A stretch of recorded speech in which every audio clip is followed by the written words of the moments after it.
저는 이번 주에 애나버 목회자 수양회를 다녀왔습니다. 목사님들이 함께 모여서 교제하고 또 지난 우리 사역들을 돌아보면서 함께 이야기하고 또 격려하고 축복하고 기도하는 그런 시간을 가졌습니다. 참 짧지만 복되고 은혜로운 시간이었어요.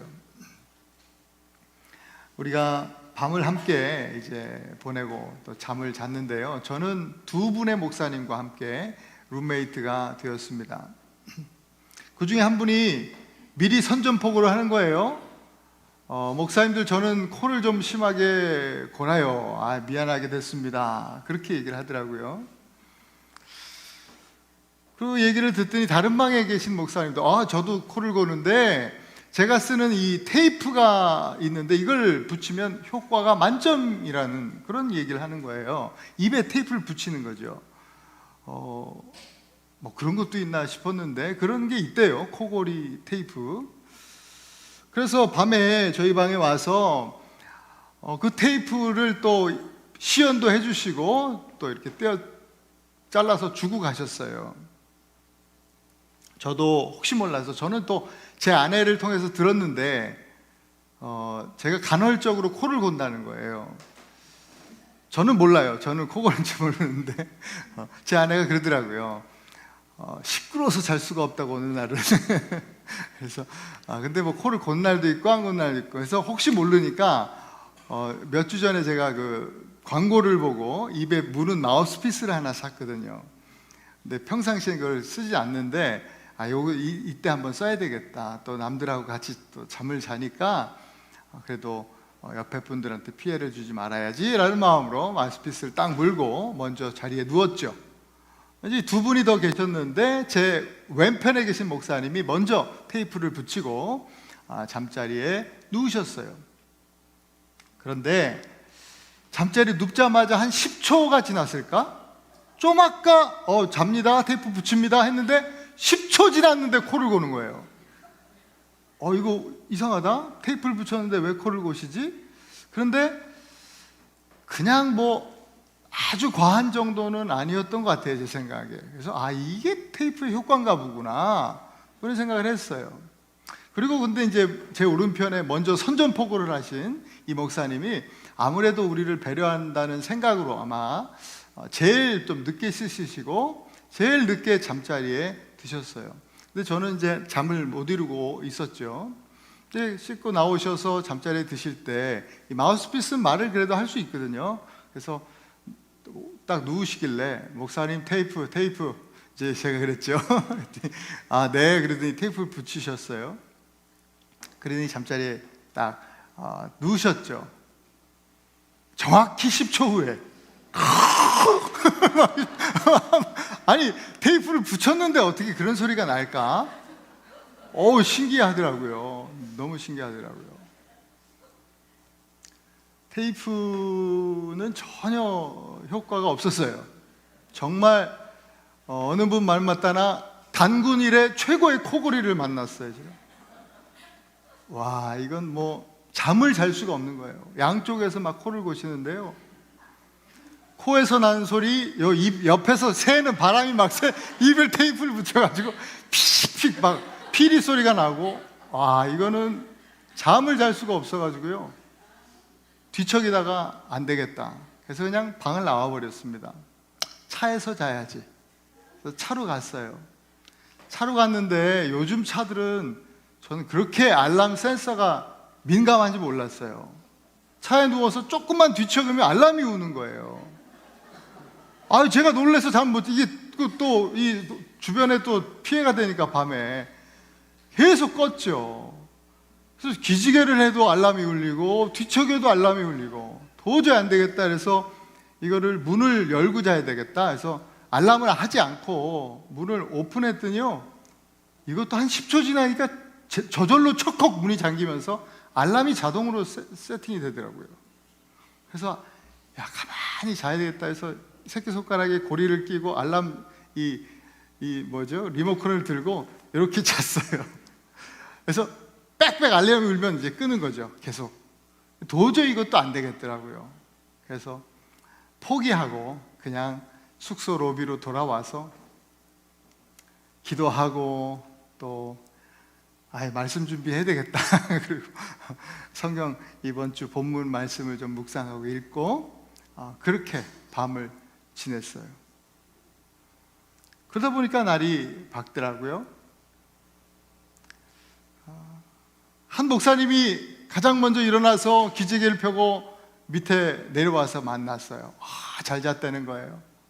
그러면서 하는 얘기가, 그런데요, 밤에 알람 소리가 울려가지고 계속 무슨 알람이 차에서 뭔 알람이 울리는지 막 울렸다고 그런 얘기를 하더라고요. 저는 하여튼 그날 밤 어디로 갈지 몰라 막 이리저리 헤매었던 밤이었어요. 어디에서도 쉼을 얻지 못한 밤이었어요. 오늘 말씀의 제목을 묵상하면서 어디로 가야 하나라는 제목을 이렇게 붙여봤습니다. 우리가 이 삶의 자리에서 또 늘 우리를 보내시는 그 하나님의 말씀이 있는데 우리 삶을 살아가면서 어디로 가야 하는가?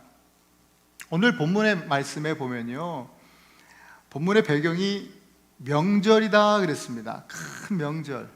이 명절은 초막절 혹은 장막절이라고도 부르는 그런 명절이었어요. 이 절기에는 실제로 유대인들이 장막을 짓고 생활을 합니다. 예수님 당시만 해도 종려나무 가지, 또 여러 나무 가지들, 또 버들, 시내버들, 뭐 이런 이파리, 뭐 이런 것들로 장막을 지어서 그곳에서 생활을 했습니다. 그런데 요즘에는 좀 많이 달라졌어요. 굉장히 편리해졌어요. 그리고 고급화됐어요. 프레임이 철제로 되어 있고 그 벽은 이렇게 환풍이 잘 되는 천으로 되어 있는 그런 장막을 만들고 그 안에서 이제 생활을 하게 되죠. 대부분 많은 유대인들이 그렇습니다. 근데 이제 그래도 보수적인 유대인들은 나무로 기둥을 세우고 또 이 합판을 가지고 벽을 만든다고 해요. 중요한 게 이제 천장인데, 천장은 언제나 해와 달과 별을 볼 수 있도록 만들었어야 했어요. 그래서 보수적인 유대인들은 지금도 예전 처음과 마찬가지로 종려나무 가지로 천정을 얼키설키해서 만들어요. 그런데 요즘 또 MZ세대는 그것도 힘들다는 거예요. 그래서 중국산 돗자리 같은 게 있어요. 그래서 폈다가 말았다 할 수 있는 거, 그런 것들로 이 장막의 천정을 이렇게 덮는다고 그렇게 듣고 보았습니다.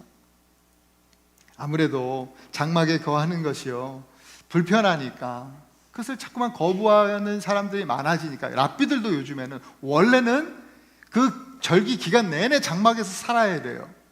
하지만 요즘에는요, 잠은 집에 가서 자도 좋다, 내 아침과 점심만큼은 이 장막에 와서 먹으라고 권면한다고 해요.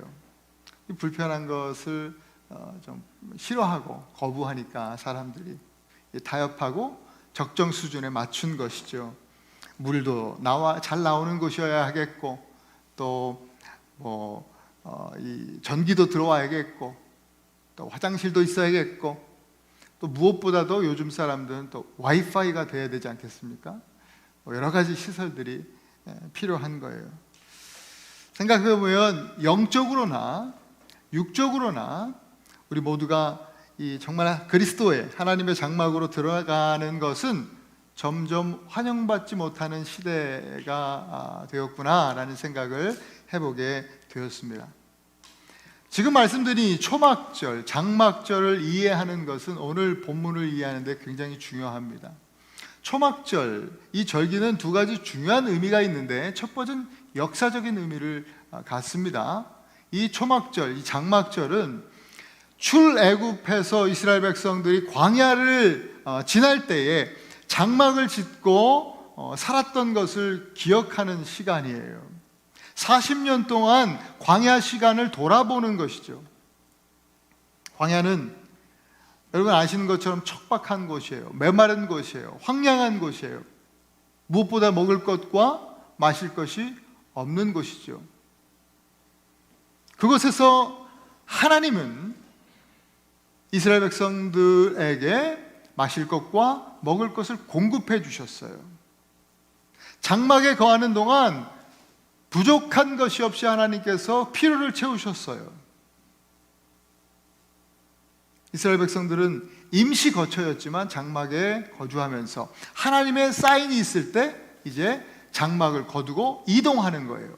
이동할 때도 하나님께서 구름 기둥과 불 기둥으로 그들의 가는 걸음걸음을 인도하셨고 또 보호해 주셨어요. 우리 오 목사님과 우리 김현영 전사님이 또 장막을 거두고 에나보의 장막을 거두고 또 새로운 것으로 하나님 또 사인을 따라 가시는데 우리 두 분의 걸음걸음 가운데도 하나님의 구름 기둥과 불 기둥이 함께 하시길 축복합니다. 우리 모든 삶에 이러한 하나님의 인도하심이 있는 것입니다. 초막절은 이러한 역사적 사건을 기억하고 하나님께 대한 절대 신뢰를 회복하는 절기예요. 이게 본질이에요. 하나님은 반드시 우리를 어떤 상황 속에서도 어떤 메마름 가운데서도 우리를 보호하시고 인도하시고 모든 필요를 공급해 주시는 분이시다.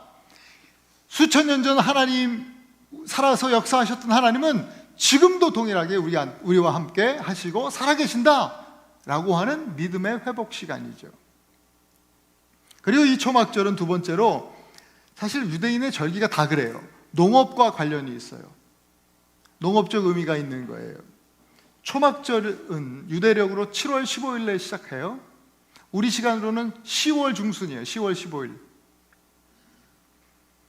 이스라엘 날씨가 크게 두 개, 건기와 우기로 나뉘거든요. 건기는 이제 3월이나 4월부터 시작해서 9월, 10월까지 때 건기예요. 드라이 시즌이죠. 비가 안 와요. 그리고 10월부터 또 그 다음 이제 3월까지는 이제 우기예요.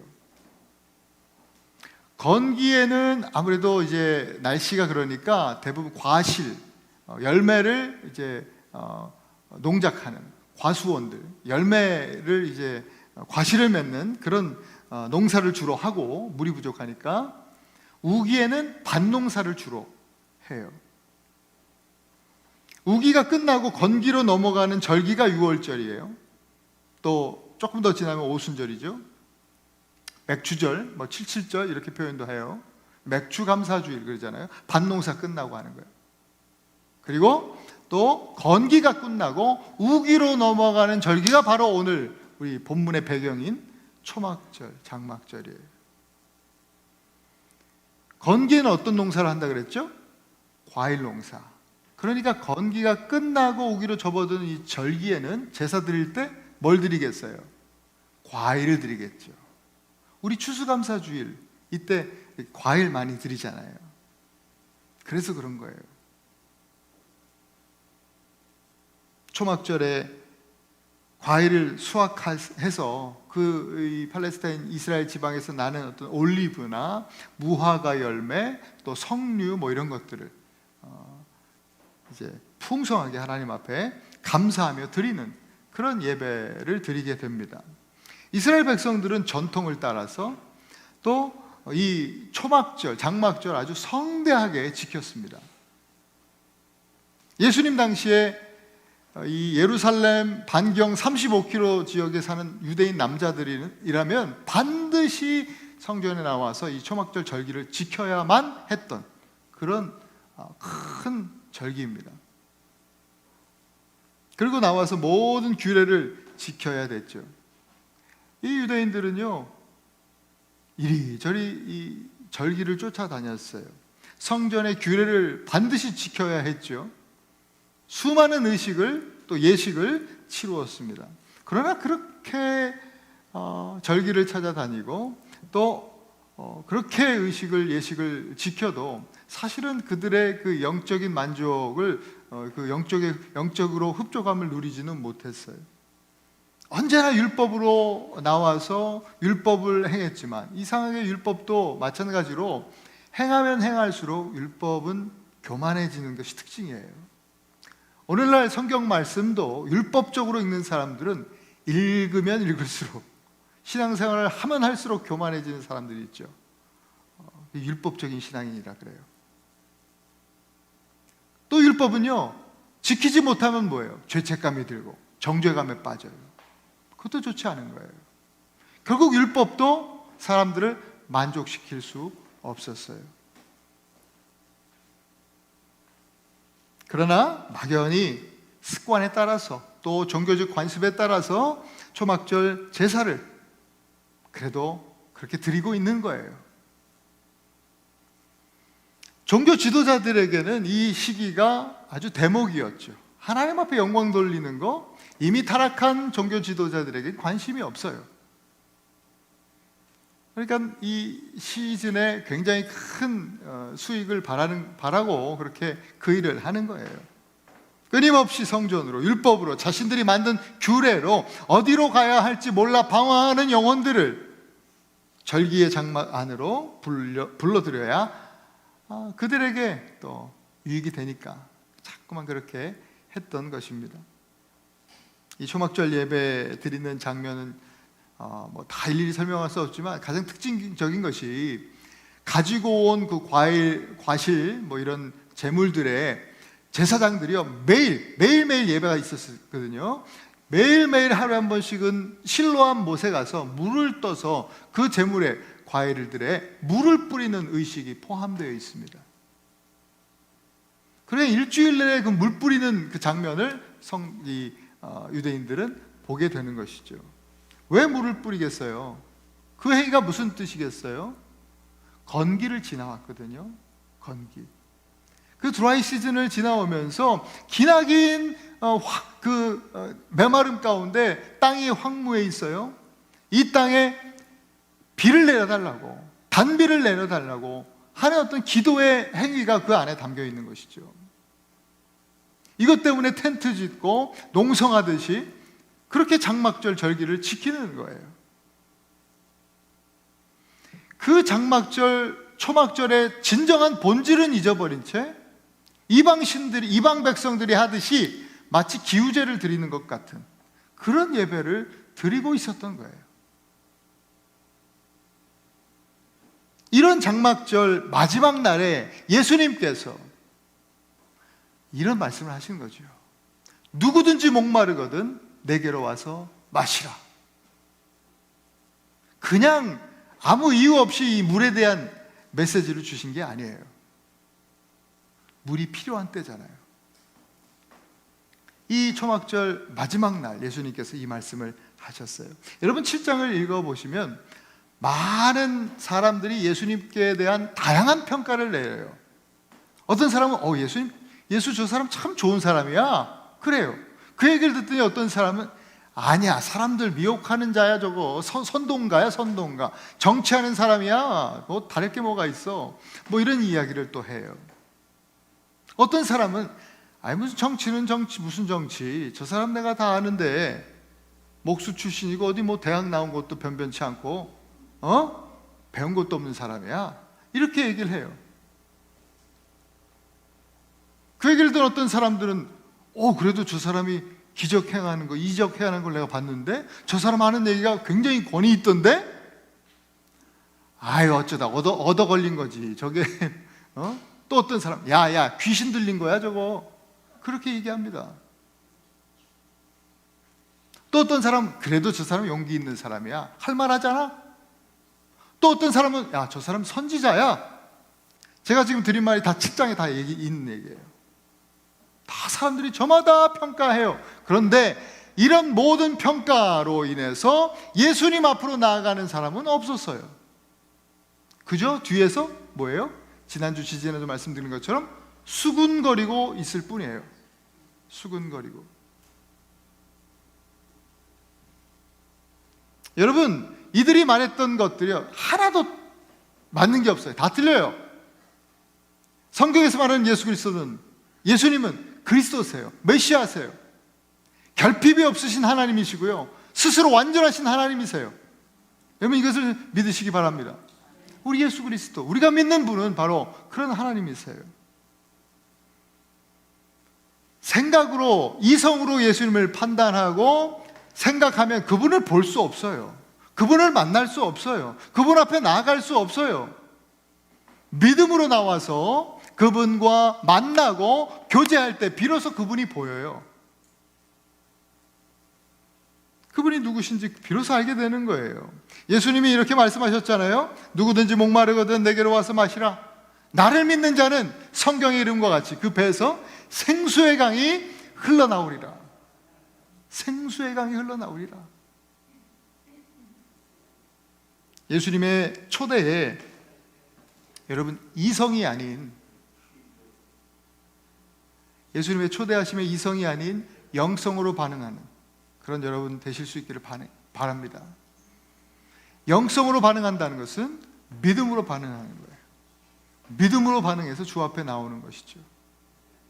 예수님께서 말씀하신 이 메시지, 오늘 초막절 마지막 날 우리에게 주신, 또 사람들에게 선포하신 이 메시지는 아주 중요한 의미가 있어요. 두 가지 의미가 있어요. 첫째로 예수님이 우리가 찾아야 할 성전이라는 뜻이에요. 우리가 나아가야 할 곳, 이것은요, 내가 원하는 것을, 내 필요를 채우는 장막이 아니에요. 거룩한 성전이신 예수 그리스도 앞에 나아가야 하는 것이죠. 이 성전의 이야기가 구약에도 에스겔 47장에 기록되어 있어요. 에스겔 선지자가 하나님의 이끌림을 받고 성전으로 갑니다. 그랬더니 성전문을 통해서 물이 흘러나와요. 이 물이 발목을 적시더니 금세 허리춤에 차고 이내 정말 감당할 수 없는 그런 강이 되어서 흘렀습니다. 이 에스겔서의 말씀, 이 바로 오늘 본문에서 예수님께서, 예수 그리스도께서 우리를 통해서 선포하신 그 메시지로 오늘 다시금 우리에게 주어지는 거예요. 하나님이 예수 그리스도를 통해서 이 에스겔 말씀을 우리에게 오늘 우리에게 보여주시고 말씀을 또 이렇게 말씀을 이루게 하셨던 것이죠. 예수를 통해서. 예수 그리스도가 참 성전이고 또 성전이신 예수 그리스도를 통해서 흐르는 물로 인해서 마른 땅을 살리는 생수의 강이 넘쳐나게 된다, 이런 뜻이죠. 에스겔서 47장 9절 또 12절 이런 말씀이 있어요. 같이 한번 읽어보겠습니다. 시작. 이 강물이 이르는 곳마다 번성하는 모든 생물이 살고 또 고기가 심히 많으리니 이 물이 흘러 들어가므로 바닷물이 되살아나게 했고 이 강이 이르는 각처에 모든 것이 살 것이며 강 좌우가에는 각종 먹을 과실나무가 자라서 그 잎이 시들지 아니하며 열매가 끊이지 아니하고 달마다 새 열매를 맺으리니 그 물이 성소를 통하여 나옴이라. 아멘. 여러분, 성전에서 나오는 물이 바다를 살리는 겁니다. 성전에서 나오는 물이, 그 물이 닿는 각처마다 생명이 살아나는, 모든 것이 살아나는 역사가 일어나는 것입니다. 물이 가는 곳마다 풍성한 열매가 맺힙니다. 바로 이 물이 성전에서 흘러나옵니다. 여러분, 성전이신 예수 그리스도께 나오시기를 축원합니다. 여러분의 바다와 여러분의 삶의 초소가 살아나게 될 것입니다.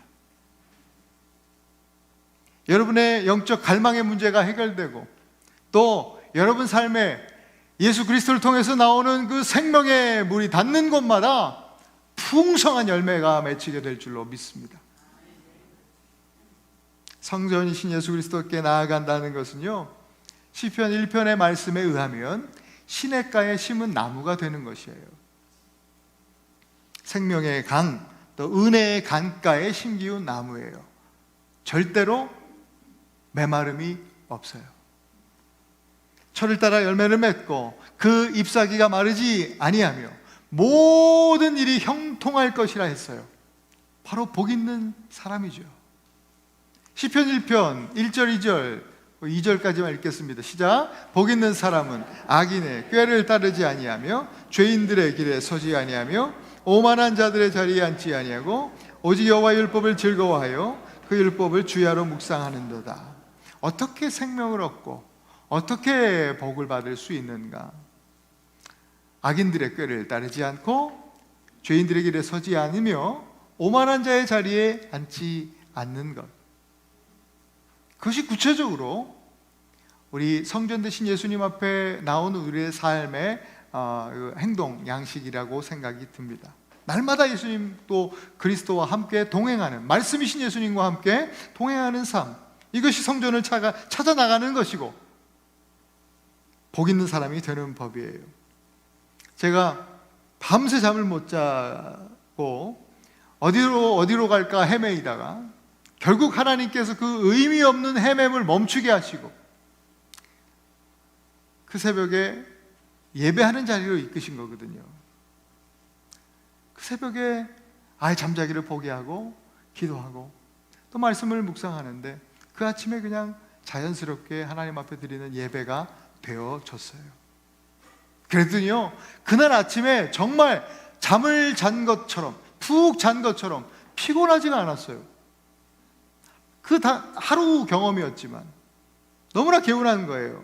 피곤치 않아요. 그날도요, 신나게 제가 운전했어요. 함께 차를 타고 있던 목사님들 그렇게 개운하게 자고 나왔다 그러면서 또 차 안에서 코 골고 주무시더라고. 나 혼자 쌩쌩하게 그냥 운전하게 되더라고요. 여러분, 어떤 삶의 상황 가운데서도 성전 되신 예수 그리스도 앞으로 찾아 나가실 수 있기를 축원합니다. 그분으로부터 흘러나오는 그 은혜의 생수, 생명의 물 받아 마시고 또 그 생명의 물이 여러분들을 살릴 뿐만 아니라 여러분들을 형통하게 복되게 해주실 줄 믿습니다.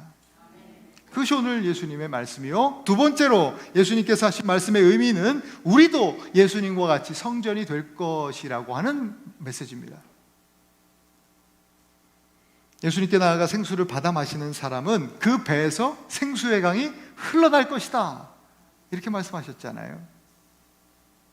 곧 예수님처럼 땅과 바다를 살리는 생명의 강이 흐르는 성전이 될 것이다, 이 말이에요. 요한은요 39절에 이렇게 적어 놓았어요. 함께 한번 읽어볼까요? 시작. 이는 그를 믿는 자들이 받을 성령을 가리켜 하시는 말씀인 것이라. 바울도 이렇게 말해요. 고린도전서 3장 16절 17절 또 읽겠습니다. 시작. 너희가 하나님의 성전인 것과 하나님의 성령이 너희 안에 거하시는 것을 알지 못하느니요, 누구든지 하나님의 성전을 더럽히면 하나님이 그 사람을 멸하시리라. 하나님의 성전은 거룩하니 너희도 그러하니라. 아멘. 여러분, 예수 그리스도 우리 주님이 주시는 생수는 뭐라 그랬어요?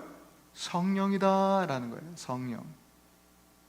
성령을 받은 자만이 우리 요한복음 3장에서 보신 것처럼 거듭난 사람이에요.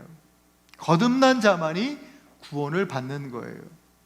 그리고 성령을 받은 자가 이 고린도전서의 말씀에 의하면 바로 성전이라고 했어요. 하나님의 성전이 거룩한 것처럼 거룩한 성전인 이 성도, 교회가 바로 그러한 것이에요.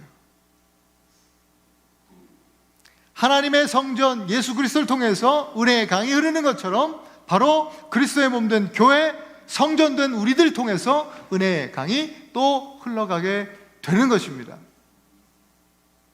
여러분, 사도행전 2장에 성령이 오셨어요. 성령 강림 사건이 바로 사도행전 2장에 기록됐는데 그 이후로부터 교회가 세워진 거예요. 제자들이 교회가 되었어요.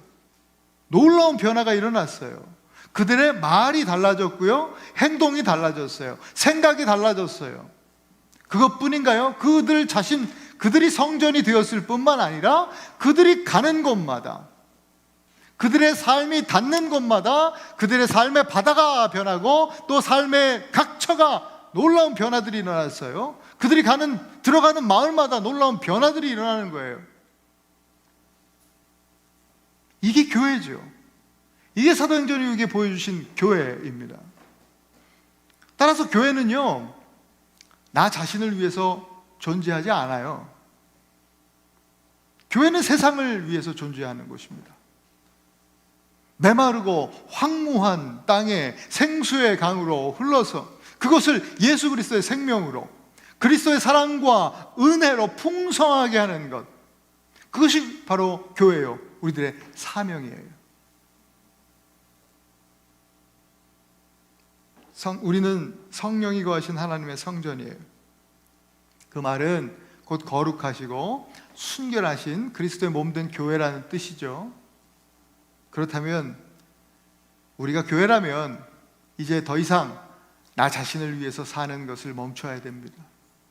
나만을 위해서, 우리 가족, 거기서 거기 멈춰 있는 삶을 이제는 거두고 멈추고, 나만을 위해서 살겠다고 하는 그런 마음을 멈추면 자동적으로요, 미움이 사라지고 다툼이 사라지고 전쟁이 사라집니다. 만나는 모든 땅, 그 영혼들에게, 그 메마른 영혼들에게 하나님의 그 은혜, 성령의 능력이죠. 그 은혜를 흐르게 해야 하는 것이죠. 그것이 저와 여러분들의 사명입니다. 그리고 바로 이것이 진짜 선한 영향력인 것입니다. 요즘은 믿지 않는 사람들도 이런 표현을 많이 쓰더라고요. 선한 영향력. 여러분, 선한 영향력은 성령 받고 그 배에서 생수의 강이 흘러나오는 자들만이 끼칠 수 있는 능력입니다. 저와 여러분 모두, 우리 에나바 한인교회가 정말 이 세상에서 선한 영향력을 끼칠 수 있는 그런 성도요 교회 되기를 간절히 소망합니다. 우리 시간 같이 한번 말씀을 기억하면서 기도했으면 좋겠어요. 하나님 앞에, 주님, 오늘 이 말씀을 기억하면서 예수님께서 누구든지 목마르거든 내게로 와서 마시라, 이 메마름의 절기, 이 건기를 지나가면서 그 마지막 때에 예수님께서 하신 이 말씀을 기억하십시다. 우리는 초막절을 지내지 않지만 영적 초막절의 의미, 메마른 영혼들, 방황하는 영혼들이 정말 하나님의 인도하심과 보호하심, 진짜 하나님이 지금도 살아계셔서 우리와 함께 하신다는 사실, 우리에게 모든 마실 것과 먹을 것을 공급해 주신다는 사실, 거기에 대한 하나님의 전적 신뢰를 회복하는 절기라고 하지 않았습니까? 여러분, 오늘 우리가 그와 같은 신앙이 회복되는 이 초막절 예배가 될 수 있기를 간절히 소망합니다. 기도 제목을 제가 좀 써왔는데, 하나님, 갈급한 우리 영혼이 악인들의 꾀를 쫓고 죄인들의 길에 서며 오만한 자리에 앉는 등 세상에서 그렇게 방황치 않게 하시고 우리 심령을 소생시키시는 생명의 샘 흐르는 성전 예수 그리스도께 날마다 나아갈 수 있도록 인도하여 주옵소서. 우리도 예수님처럼 생명의 강으로 흐르는 교회가 될 것을 예수님께서 약속해 주셨는데, 날마다 성령 충만하여 나만을 위해 사는 교회가 아니라 세상의 빛과 소금의 역할을 감당하면서 정말 선한 영향력을 끼치는 그런 우리 가정과 교회 될 수 있도록 인도하여 주시옵소서.